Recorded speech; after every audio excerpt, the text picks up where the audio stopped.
पश्चिम महाराष्ट्रातील भाजपच्या विभागीय संघटनात्मक बैठकीसाठी भाजप आमदार गोपीचंद पडळकर सोलापुरात दाखल झाले।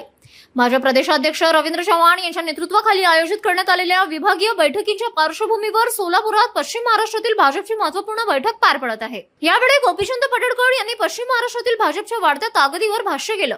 पश्चिम महाराष्ट्र हा एकेकाळी राष्ट्रवादी काँग्रेसचा बालेकिल्ला म्हणून ओळखला जात होता, मात्र आता राजकीय परिस्थिती बदलली असून भाजपची संघटनात्मक ताकद मोठ्या प्रमाणात वाढल्याचा दावा पडळकर यांनी केला।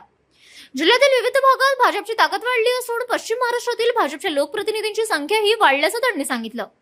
आगामी स्थानिक स्वराज्य संस्थांच्या निवडणुकांच्या पार्श्वभूमीवर भाजप संघटना अधिक मजबूत करण्यावर बैठकीत भर दिला जात आहे।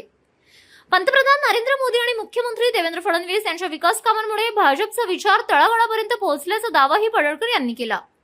भारतीय जनता पार्टीची ही संघटनात्मक बैठक आहे।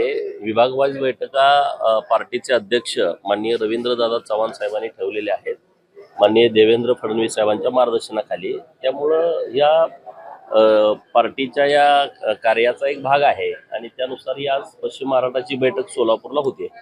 एकंदरीत पाहिलं गेलं तर पश्चिम महाराष्ट्र हा राष्ट्रवादीचा जो आहे तो बालेकिल्ला मानला जातो, मात्र कुठेतरी पश्चिम महाराष्ट्रामध्ये जे आहे ते आता होता पूर्वी, आता भारतीय जनता पार्टीची ताकद तुम्ही बघताय। सर्व जिल्ह्यामध्ये प्रचंड ताकद वाढलेली आहे। सोलापूर असेल, सांगली असेल, सातारा, कोल्हापूर, पुणे, मोठ्या प्रमाणामध्ये भारतीय जनता पार्टी ची संघटनात्मक ताकद वाढलेली आहे। लोकप्रतिनिधींची संख्या मोठ्या प्रमाणात पश्चिम महाराष्ट्रामध्ये वाढलेली आहे। स्थानिक स्वराज्य संस्थांच्या निवडणुका झाल्या त्यामध्ये पण भारतीय जनता पार्टी नंबर 1 ला आहे। त्यामुळे आता पूर्वीची परिस्थिती पूर्णपणे बदललेली आहे।